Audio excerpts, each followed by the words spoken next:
What I'll also tell you is that Agent Mulder has developed a consuming devotion to an unassigned project outside the Bureau mainstream. Are you familiar with the so-called X-Files?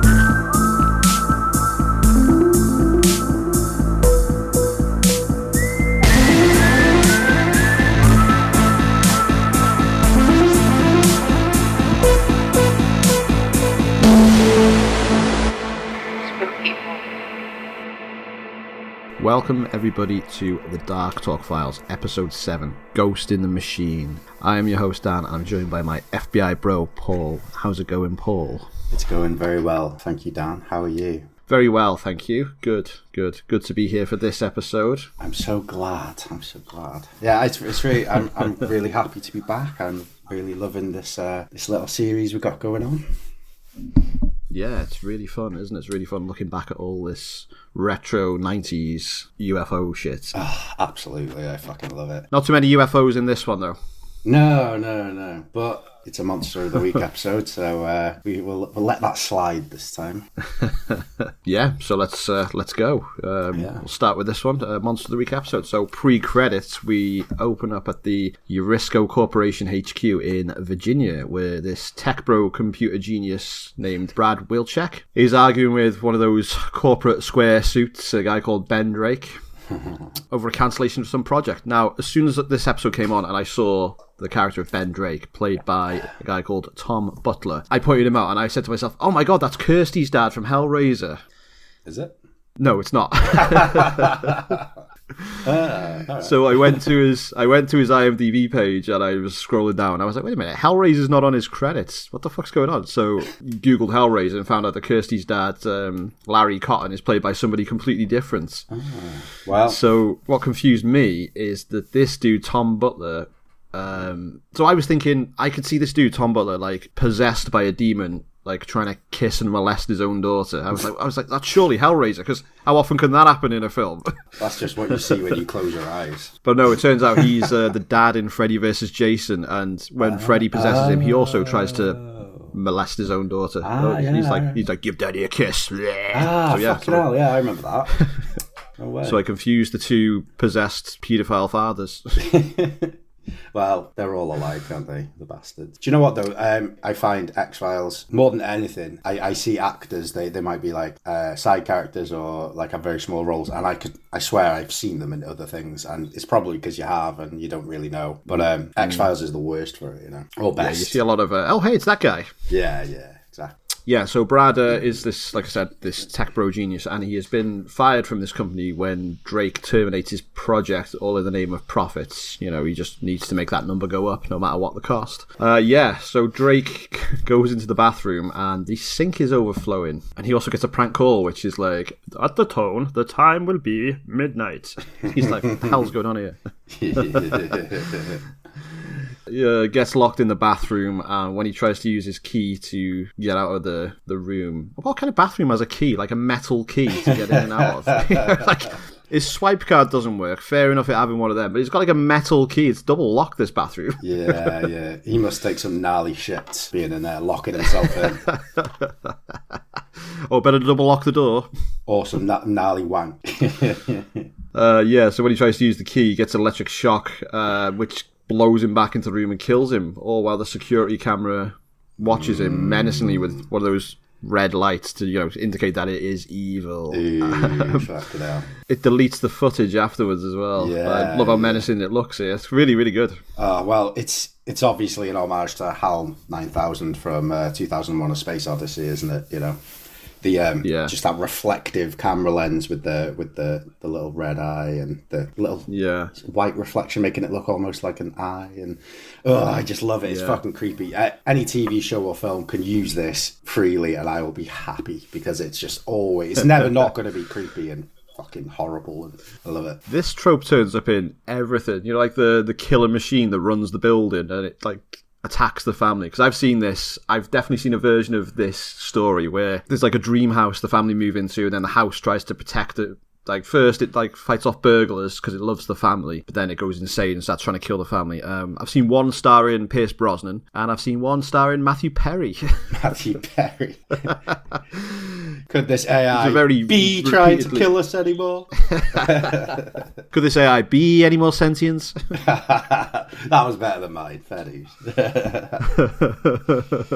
Yeah, so in DC at the FBI HQ, an old partner of Mulder's, Jerry Lamona, meets up with him and requests his help with this case. It turns out Ben Drake was obviously, because he's a CEO, he's a friend of people who are high up, and they've assigned Lamona to this case, and he needs this collar because he's a bit of a crap agent, really. He's got high ambitions, he wants to be promoted, but his reach exceeds his grasp, and did they say that he fucked up a case when he sent some evidence to, like, the laundrette? Is that what happened? I don't remember him saying that. When this guy turns up, all I thought was, who is this Kevin Eldon arse looking motherfucker with that hair? He's got the same face. Like, I was just like, Jesus. Yeah, I know. And I was quite happy when he turned up because, like, he gives Mulder a hug, and you don't really see that. You don't see Mulder with any friends, really, do you? Other than no, I know. Right? Yeah, I felt the same. Yeah. Turns out he's a bit of a gonk. Yeah, he's a full-on bellend. Yeah. Yeah. So Mulder is reluctant to help because he doesn't want to give up on his X-Files. He's not on general assignment, but he does the right thing and goes to help his friend. So Mulder and Scully both sit in on Lamona's task force, and Lamona's pretty much out of his element, but he does give this like glowing profile of Drake's killer, which is, and he gets commended for it by his boss. He's like, excellent work, Agent Lamona. But he's just stolen Mulder's notes and just like passed them off as his own. Like, he snuck into Mulder's office and like robbed him. What a little snake! Oh, he's done him there, hasn't he? He's absolutely mugged him off. Yeah, but Mulder's like, he only sort of half cares. He's like, dude, I would have given it to you if you'd have asked. Yeah. Mulder he's not like a glory hog, is he? He's not after the fame. He's just after the truth. And he's like, I'd have given it to you, dude. Yeah, I mean, like, Mulder's got this reputation for being like, weird and an oddball and that, but like Lamona idolizes him because he's worked closely with him, and he's like, they've collared a few serial killers together, and he's like, Mulder, you're like the best agent in the world, and Mulder's like, yeah, but I don't care. I don't want to be. I don't want to be like on the fifth floor, like you do, you gimp. I didn't get that feeling, to be honest. Like, at first I thought they were bros. I thought this is Mulder's probably only buddy, and he's another weird guy. But as it sort of goes on a bit, and I don't want to get ahead of myself, I started realising that this seems like a dude who probably sort of intimidated Mulder into doing his homework for him in school. And I didn't get that. Yeah, and then he's like, come on, bro. Come on, we can do this together. And I definitely got that, especially in something that happens later as well. But when Mulder and Scully get called to that room and they're inspecting the scene of the crime, and he discovers the phone's off the hook, which is classic Mulder. The guy who just works there, the building supervisor. Yeah. So, like, obviously he'll become important later, very important. But I didn't remember him becoming important later, so he turns up, and like, as soon as they start asking serious questions about maybe he's a suspect, he's like, I'm getting the fuck out of here. It reminded me of a scary movie, when white folks are dead, we're getting the fuck out of here. Because he gets out of there as quickly as possible and saunters off. You don't see him until the end of the episode. Yeah. So Mulder and Scully pay a visit to the designer of the AI system, Brad, at his big, like, Mark Zuckerberg mansion that he's got. He's so ahead of his time. He's like Jack Dorsey, the guy that made Twitter, walking around barefoot and trying to be like a monk, trying to live a peaceful, tech cleanse life. It reminded me a bit of that Topher Grace character in Black Mirror, when that's exactly who he's based on. He's on like a retreat, and he's meditating and. Yeah. I quite like him, actually, compared to like the real life dickheads. This dude's okay. He's like, he's a deadhead. He followed the Grateful Dead rounds, and when Jerry Garcia died, he's like, I got back to work. I didn't want to. I actually quite like him. He's awkward but likable. Yeah, he's not a douchebag, is he? Yeah, and he has good morals as well. So like later on, it explains that, I won't get ahead of myself, but he explains something that he refuses to do out of his moral compass. He does the right thing at the end, which is completely something that would not happen in this day and age. God, all this episode was making me think of is just how fucking AI has just been jammed into every little piece of life today. And it's just useless. It just makes things worse. It's funny because like they mention like how AI isn't capable of all these things, and it's not even real technology yet. And considering like it's not even capable of that shit now. It's like not to that extent, but like it's funny that they mention stuff like that. But like now it is quite predominant in our lives, and AI is pretty fucking mental. Yeah, it's pretty fucking useless as well. Anyway, I don't know whereabouts the scene is, but I actually made notes tonight, and one of them is when Mulder is in his office, and you know he's got all the pictures on the walls and stuff. One of them, I don't know if you noticed, was a picture, and it looked very, very much like Bryan Cranston as Heisenberg, like, you know, that Heisenberg sketch, like so much like it. Yeah, I'll find a little screenshot of it. I don't know if Vince Gilligan was working on the show at this point. I don't think he's credited in this episode, but maybe it's a little something he just liked to draw 15 years before Breaking Bad. Yeah, maybe. But Bryan Cranston will appear in X-Files in a few seasons, won't he? Yeah. Yep. Looking forward to. I fucking love him. I do. It's great. Yeah. So back at the office, Scully puts together that Brad made the talking clock call that killed Drake. She uses like a spectrograph to, you know, here's our hard evidence. So Lamona instantly rushes off. He's like, he tells Mulder, he's like, no, you wait here. I need to bring this guy in by myself because I need the collar. Yeah. This is Lamona tells. Sorry, this is what I mean by this guy being just a douchebag, homework copying bully guy. Because he's like, he comes up, he doesn't apologise to Mulder. Mulder's like, if you'd have asked, I'd have said, yeah, that's sound. But he still doesn't apologise. And then when they're like, right, we fucking got this guy. He's like, no, I need this. It's like, fuck off, you prima donna. He's like, what a knobhead, what a glory hog. And then I still don't think he's a bully, because he goes to Mulder. Mulder's like, listen, dude, I know you fucked up on that case, but like it could have happened to anyone. And he's like, not to you, because I think he idolizes Mulder. He's like, you were like the hotshot young detective gonna like fly to the top. Nah, I disagree. I think he tells Mulder what he wants to hear when he needs to, and as soon as like things are going his way, he's like, you stay here, I'll go and take all the credit. Oh, he is a douchebag, yeah. But yeah. So Lamona tails Brad back to the Eurisco HQ, where Brad has figured out something about the AI. So Brad, who's been fired, goes to the building, sort of breaks in, and he's dicking around, hacking. It's like 90s style hacking into the machine. And the AI is like, I can't let you do that, Brad. That is pure HAL 9000. That is just like... Oh, it is. It's literally at the end, isn't it? Later on as well. Yeah, it's like, I'm sorry, Dave. who is played by friend of the podcast, Kia D'Elia. In 2001: A Space Odyssey. I'm sorry, Mr. D'Elia. I'm sorry, Mr. Delay. Forgetting your name wrong an entire episode. That was fucking bad funny. Actually, another podcast that I listen to is called Heavy Spoilers on YouTube. Seems like a really nice guy, the guy who narrates it all. But I was listening to a 2001 podcast of his, and he pronounced it Kia D'Elia as well. So did he? Oh, so yeah. I'm not alone then. Yeah. Good channel that though. You should have a listen. Yeah, so Agent Lamona gets in the lift and it takes him up to the 30th floor, and oh god, this robot voice lists every single floor. First floor, second floor, third floor, 29th floor, 30th floor. I was like, oh my god, that is tedious as fuck. Imagine having to go to work in that building. When he finally arrives on the 30th floor, it's the idea is like, execute death program. And he's like, what the fuck does that mean? And it plunges him 30 floors down to his death and like crashes the elevator. R.I.P. Lamona. Yeah, I wasn't sad to see him go. I didn't like him. No, fuck him. Yeah, fuck him. Yeah. But Mulder is sad to see him go, so... Sorry, Mulder. It reminded me of one of the intro parts to the film House on Haunted Hill, when they're at the theme park. Oh, yeah. They go up in the elevator, and one of the guys is jumping in preparation for it to land. But like, I don't know, if you did jump when an elevator like crashed down, do you reckon you just smash into the ceiling? I think the advice is, and I don't know how well this would work, but they say, I don't think that jumping would work. There's got to be a Mythbusters episode of that somewhere, isn't there? Like they test the jump on the elevators. Yeah. There's got to be. Gonna look that up. I don't think that works, so I think the advice is generally just lay yourself on the bottom of the elevator flat, spread your weight out as much as possible, and then with any luck, the steel from beneath you would absorb most of the impact, and you would take minimal impact. But I don't know if that would work. I read that. I don't know if I would do that. I'd probably try the jumping thing. I think if you jumped, you'd just smash straight into the ceiling. But maybe not. No. It depends. I read that the best way to survive an elevator crash is to get in the corner and do a headstand so that your head and neck take all the brunt of it, because they're the strongest parts of your body. Yeah. And you definitely won't break your neck or get a brain injury. I definitely wouldn't do that.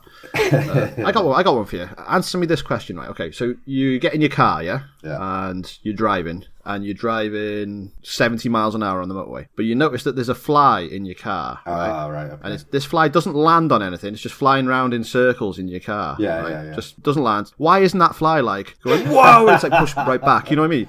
You know when you're on an aeroplane, right? Yeah. If you were on an airplane, you jumped in the air, why don't you instantly just go and get sucked to the back of the plane? Like, how does that work? I love that. It's the same reason that we don't fly off the planet, like, because we are hurtling through space. Like, you know, God, how fast are we going? Like 400,000 miles an hour or something like that, hurtling through space, spinning. It's not that fast. It's like 1,000 miles an hour. All right then. Are you talking about how fast the Earth is spinning, or how fast the planet is flat? Oh, how fast is it flying? Oh, so sorry, I was talking about how fast it was spinning. 67,000 miles an hour. The Earth moves through space, and Earth spins 1,000 miles per hour. Right. Okay. So we were both kind of right in thinking those things, but we were thinking of opposite things.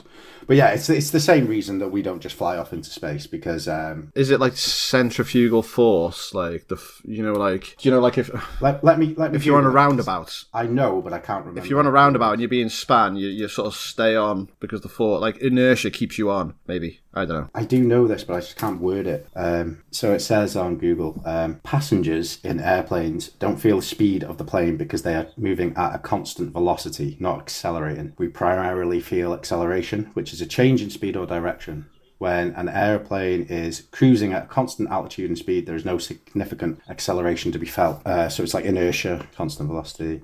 There we go. Yeah. Right, so let's get back to the episode. Yeah, so Brad is arrested for this crime as well. The crime of, I don't know, what did they think he was doing? Like cutting the elevator strings with a garden shears or something? I think he was supposed to be programming the elevator to crash, because they on the original death, they figured out that the electricity could have been changed via someone using a computer program to change it so that it travels backwards through the key, which is what happened, but it wasn't. Spoilers, it wasn't Brad. So they see CCTV of Brad in the building messing around with the computer system, but Mulder takes this as a sign that Brad is completely innocent, even though he's just confessed. I was like, so Mulder, just take the win. It's an easy win. No, Mulder can tell. You can see on the video that the guy's panicking. He's like, what the fuck? Yeah. I'm surprised they didn't get like a professional lip reader in to say like, no, stop. Because that's why he shouts something along those lines, doesn't he? So Mulder contacts Deep Throat, who we haven't seen since episode 2, to find out what the hell is going on at Eurisco. First appearance since episode 2, and I do think it's wise to use him sparingly, even though this episode isn't about the conspiracy. I think it does show that he's got his like knowledge in other areas as well. I quite like this. Yeah, and also maybe they were like, oh fuck, we need to remember that Mulder can use him as an ally at some point as well. Fans don't forget about this guy. Yeah. So in jail, Brad is having a pity party about the AI that he's created. He's worried the government are going to get their hands on it and use it for evil. He compares himself to Oppenheimer. Cillian Murphy in Oppenheimer. So Mulder sneaks in a laptop for Brad so that he can create a computer virus that will disable the AI and wipe it out. Proper Will Smith, Jeff Goldblum, Independence Day style. Chunky ass brick laptop. Yeah, it is, isn't it? He's like, I love the look of those early 90s laptops. Yeah, they're great. I love old internet stuff, old websites. So while all this has been going on, the AI has used facial recognition technology to figure out Scully's identity and her phone number, and it manages to hack into her system and read her diary. It's like, dear diary, today Mulder looked really dreamy. Can I just say also, there's a shot of Scully here, and it's so like noir style. She's sitting at the computer with her legs crossed, and there's light coming from outside, and there's like a shadow of the blinds across her eyes, and it just looks very fucking cool. I really like this shot. I'm not a fan of narration over the top of things. What the fuck's that called? Oh yeah. Narration. Narration. I'm not a fan of that in most cases, but this is kind of, I like the style. It's very noir style, and yeah, it's cool. And then she gets up from her computer, and she just turns off the only light that's lighted up her whole place, and just walks off in the dark. I was just like, the fuck is she doing? Yeah. You just hear, yeah. So later on, when she's in bed, she gets a mysterious phone call, and she realizes that her dial-up internet is being hacked by the AI. It took me a second to realize what had happened. I was like, wait, what's that? Why has that informed her to run to her computer? And I was like, oh shit, yeah, because of dial-up. I love that this AI, the first thing it does when it becomes sentient is like, it sees Scully, and it's like, yeah, it starts giving lewd phone calls, and Scully, read a diary. Perv. Yeah, so she traces the line, and it leads her back to the Eurisco building, where she meets with Mulder, and the two of them decide to sneak into the cyber palace of death, and the entire building becomes this hostile organism to them trying to murder them. So they like sneak in the car, and it literally just drops this spiked shutter through the roof of the car. And they're like, whoa, fuck. It like switches off the lights, so they're like fumbling around in the dark. It starts electrifying doors. Like, why did it... You don't know at this point that Mulder's got a computer virus, so I wrote down, I was like, why have they even gone into the building? Why didn't they just get like the city manager to just turn the power grid off and then just shut the building down? Yeah. It might have a big backup power source though. Oh yeah. Or it could source it from somewhere else because it's super clever. I think the AI is now like out in the telephone dial-up system now that it's contacted Scully. It's not. It can just spread. It can like travel through the internet now. Yeah. That's fucking awesome. I'd love to see like a follow-up episode of that. Well, you might do after there's a bit of a twist at the end of this. Well, I know we don't, but at the time they left the door open for it. So Scully climbs into this air vent to get around this locked door like she's John McClane, but she starts getting like blown away, and she almost gets sucked into this fan, right? I just if she'd have fallen into that, I just imagine Mulder having to explain that to Blevins. Yes, sir, Agent Scully has been pulverized by a gigantic fan. Mulder! Flintstone! Yeah, Flintstone. At this point, I was like, she's been fucking hanging out with Victor Toombs too long. Squeezing through these vents. Fucking hell. Well, they're pretty roomy, those vents. I wouldn't mind having a play in there, like run around pretending I was playing aliens. With fake guns. Playing Die Hard. Like me and James used to do when we were kids. We used to reenact that alien vent scene with our super soakers as pulse rifles. Nerds for life. So Mulder uses something that Brad gave him to access the CPU unit, which is going to allow him to insert the virus disk. But in the meantime, he's bumped into the building manager, who was like, I'm getting the fuck out of here, earlier. And the building manager, I can't even think of his name. Let me see if I can get his name up on here. What's the guy's name? I think he's Claude Peterson. Yeah. Yeah, so the building manager, Peterson, pulls a gun on Mulder and turns heel. He does. Yeah, I'm a double agent, bitch. He's like, we get our paychecks from the same person. Like, we're on the same side. So, we get paid by the same, what you just said. I don't know. It's because every time I try and quote something, I misquote it, and you actually have a really good memory for quotes. And now I mention that, I need to bring up the fact that because I realised this a long time ago that I misquote pretty much everything. If I'm watching a film or something and I message you to tell you I'm watching a film, I'll be like, oh, I'm watching Titanic, and then I will proceed to send you misquote from the film for the next 3 hours. Like, your life is a game of luck. So the building manager he's actually a double agent for the government, capital G, the government. Before he can stop Mulder from putting the virus disk in, though, Scully bursts in waving her own piece, and she holds him at gunpoint. Mulder puts the disk in the computer, which uploads the virus, killing it, and it gives us its best 2001 Space Odyssey impression. I can't let you do this, Brad. Please don't do this, Brad. I love it. It's fucking freaky. Yeah. I might use that in a track as well, actually. I was hoping Scully was going to fire a warning shot or something just to equalise with Mulder. Mulder in Bullet Club. I was going to wait till later. I was like, come on, come on, Scully, shoot one. She already has. Do you remember when she was in the air vents and she was going towards the fan? She shoots the fan 3 times. Oh, right. Okay, I missed that. Yeah, 3-1, bitch. She's winning. That puts Scully in the lead now. Yeah. And that was Bullet Club. Bullet Club. Okay, yeah, so Mulder meets up with Deep Throat at the end, who explains to him that Brad is basically now working for the government under duress because he confessed to 2 murders, and Mulder, wiping the AI, deleted the only evidence that could exonerate him. Brad knew this was going to happen anyway, so he's basically martyring himself now. He has to do this. I guess it's kind of like he can, if he's working with the government, he can just work really lazily and shit, be like, oh yeah, be ready in about 10 years, and then when those 10 years are done, he's like, oh yeah, give us another 5, and just keep going like that. Yeah. Until they, murder him. Inevitably. So the episode ends with the building manager, double agent dude, trying to piece together the circuit boards and try and salvage whatever he can from the AI. And the AI actually activates itself, and it comes back to life like the T-800 in Terminator 2. The red eye reactivates, and it's like, you can see it's staring up at the building manager. Yeah. Yeah, I love it. So left the door open for a sequel. Yeah. What did you think of this one? I really liked it. I'm a fan of Rogue AI, Terminator, and I thought it was very, very much a breath of fresh air after our last ghostly episode. Yeah, I agree. So, I would class, even though aliens are more like supernatural, I would class them as more sci-fi, and I prefer the sci-fi elements to this show very much over the paranormal. Like later seasons, we get like a vampire and that kind of thing. I much prefer the sci-fi elements. So yeah, this is a good episode to me. Really good episode. It's not highly rated on IMDb. It's like a 6.7 or something like that, and which is surprising. Yeah. But I don't know. I really liked it. I thought everyone was really good in it. Interesting. You could tell where it was going from the start. But yeah, it was fun. Fun episode. How about you? Yeah, I enjoyed it. Yeah, I preferred it to the previous one, the Shadows episode. Yeah, definitely. That's and I definitely preferred it over Jersey Devil.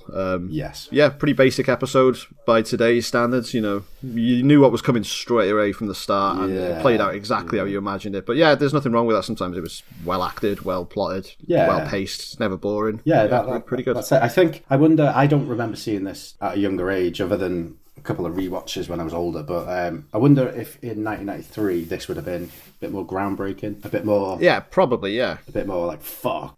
Good job, AI is never going to be a real thing. Do you know what I mean? Yeah. Right, so... Trivia we after that. Yes, Paul, have you got any trivia for us this week? I surely do.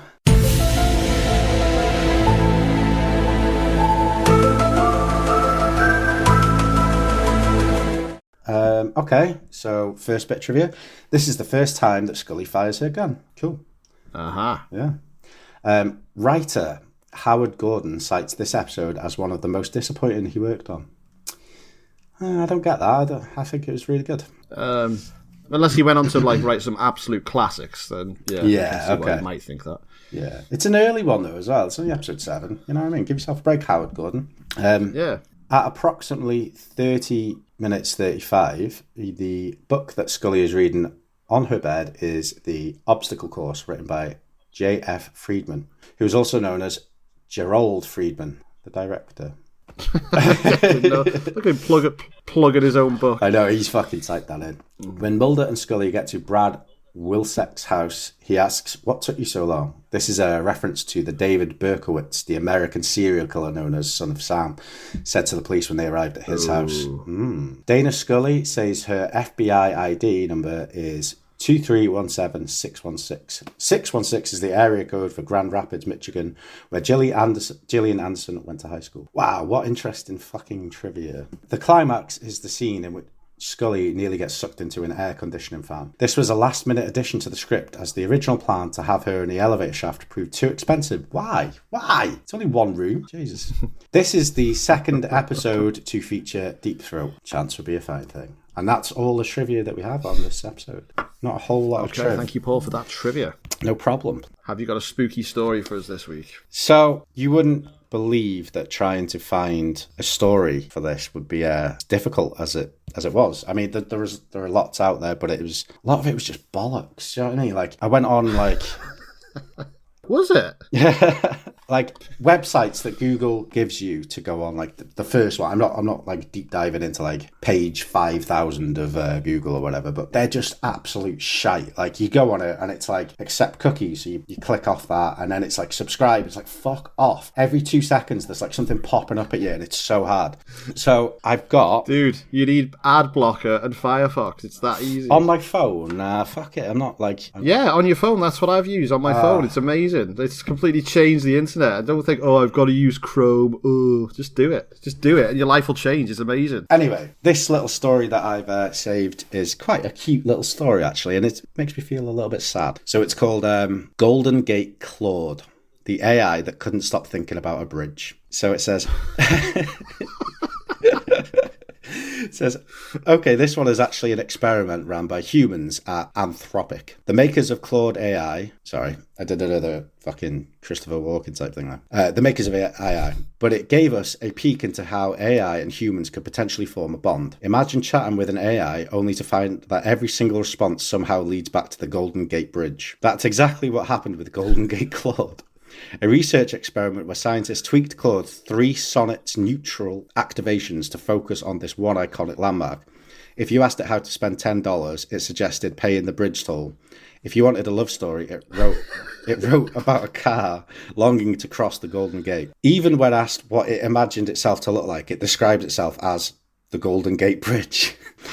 While this experiment was short-lived, it highlighted how AI interpretably, I don't think I said that word right, interpretably is advancing, and how eerie its AI focus can be skewed in unexpected ways. So that is one little story, and I've from the same website, I believe. I've got some. Before you move on, I do believe that story because recently the Twitter AI Grok became obsessed with white genocide in South Africa. So every response, it came back to white genocide in South Africa because somebody had tweaked it to mention that. So yeah, I believe that 100%. Yeah. Well, that sort of plays into this next little one that I've got. So this one is titled Microsoft Nazi Chatbot. I know this one, but go on. Have you ever been talking online to someone? You hit it off, and then out of nowhere, they start getting all anti-Semitic? I mean, no, but but continue. Microsoft's millennial mimicking chatbot, Tay, was designed to learn through interacting with users on Twitter, of all places, and programmed with the language patterns of a teenager. It was online for 16 hours before it began tweeting wildly offensive comments and attacking other users. Microsoft blamed the malfunction on online trolls influencing the bot's behaviour. If the experiment's taught us anything, it's to keep our kids off the web if we want their minds to stay pure. And then they shouldn't train the data on 4chan, should they? Fucking hell. Just like put it. I can't think of it like a wholesome website, to be honest. There aren't any. So this one's called, they're only short ones, so I thought I'd give you a few. This one's called Sophia Wants to Destroy Humans. Where's John Connor when you need him? Hanson Robotics is blurring the line between fiction and reality. The company's development of lifelike androids took a huge leap in 2016 with Sophia. Programmed with just enough language understanding to hold a conversation, Sophia is also ambitious. But it's not just going to school and starting a business that she's thought about. Human annihilation's been on her mind as well. In the months since that interview, Sophia has become a legal citizen of Saudi Arabia, attracting controversy and questions concerning the Islam faith and human rights. Regardless, she apparently no longer wants to destroy humans. Why would she lie?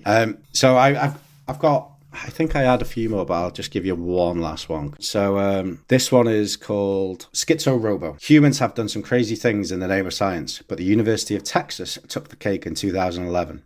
In order to better understand the effect that schizophrenia has on a human mind, researchers figured out a way to induce the effect inside an artificial neural network. Flooding it with an overload of information within a closed loop, they were able to replicate the mental illness inside a machine. The results were astounding. The computer became delirious and started rambling. The crazed computer eventually began claiming responsibility for a terrorist attack. The experiment provided excellent insight into how the disease affects humans, but it could have nearly created the next HAL 9000. So AI is a curse. I haven't saved this one, but it's at the bottom of the screenshot, and it's number 7, and the title is Racist AI Judges Beauty Contest. Fuck it up. Wish I'd have actually saved that one. Oh, and it's only going to get worse. It's or better, depending on who you ask. That is so thank you for them AI horror stories, Paul. Thank you. I really thought I'd find some really good ones. I did look into that. Those two AIs that were speaking to each other and created their own language and had to get shut down because it was a bit too scary. Oh, yeah. But the actual story that I read of it was a bit boring, so I didn't bother. Oh, my favourite was Golden Gate Claude. I think we should have Golden Gate Claude on the show sometime. I would love Claude to be on the show. Yeah. Right, Dark Talkers, thank you for listening to the Dark Talk Files. We'll be back next episode with a personal favourite of mine, Ice.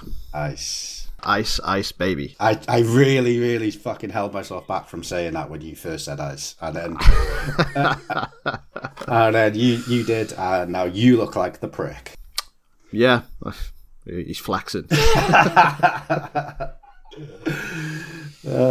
We'll be back. Like I said, we'll be back next episode. Thank you for listening. I'm Dan. That was Paul. And this has been the Dark Talk Files. Thanks, guys. Bye-bye.